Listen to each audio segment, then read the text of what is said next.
depuis la pandémie, les choses ont bien changé. On a maintenant accès à certains soins virtuellement avec nos médecins, avec nos infirmières praticiennes. Et puis ça, c'est la base pour le côté santé mentale.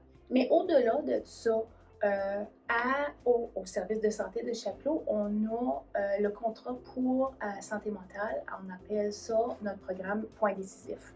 Puis Point décisif sont capables d'offrir des services de travailleuses sociales enregistrées qui peuvent faire ça virtuellement, ainsi qu'on a commencé à développer un partenariat, une collaboration pour l'introduction de l'accès rapide aux soins d'addiction et puis de services mentaux.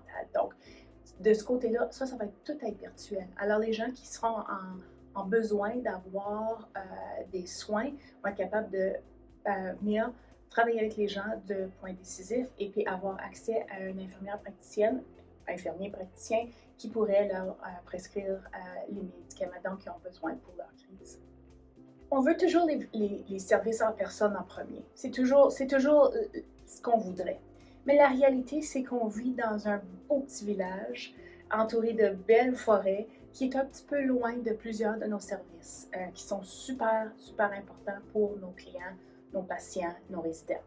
Alors, les services virtuels nous donnent la chance d'être capables de venir donner des services dans la langue maternelle des gens, dans la langue de choix des gens qu'on sert. Puis ça, c'est encore plus important parce que ça a un gros... ça fait emphase sur la qualité du service. On a des meilleurs services, mais on a aussi des meilleurs résultats. Et puis, être capable de donner les services virtuellement nous donne accès plus vite, des fois, et puis nous donne l'option de donner l'option à nos patients. Le plus gros défi pour tous les services, francophones, anglophones, indigènes, c'est l'accès. C'est l'accès de donner des services qui sont aussi culturellement appropriés.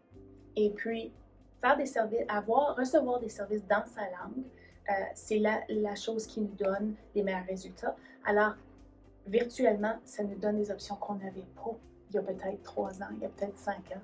Alors, ça nous donne vraiment là, une plus grande gamme, une meilleure façon de desservir nos clients. C'est de faire certain que les choses techniques sont en place. Est-ce que vous avez un bon Internet? Est-ce que vous avez une place pour faire votre pratique qui serait pas interrompue? Toutes les choses qu'on dirait à un étudiant. Mais l'autre chose, c'est de vraiment prendre le temps de développer les relations avec la personne qui va être de l'autre côté. Puis ça, je ne veux pas dire nécessairement le client ou le patient même, mais le professionnel qui va accompagner le patient dans leur rendez-vous. Parce que souvent, les services virtuels sont encadrés de professionnels de chaque côté. L'expert qui va donner des conseils pour le patient, client, résident. Et de l'autre côté, il y a souvent une infirmière, travailleuse sociale ou même un membre du personnel.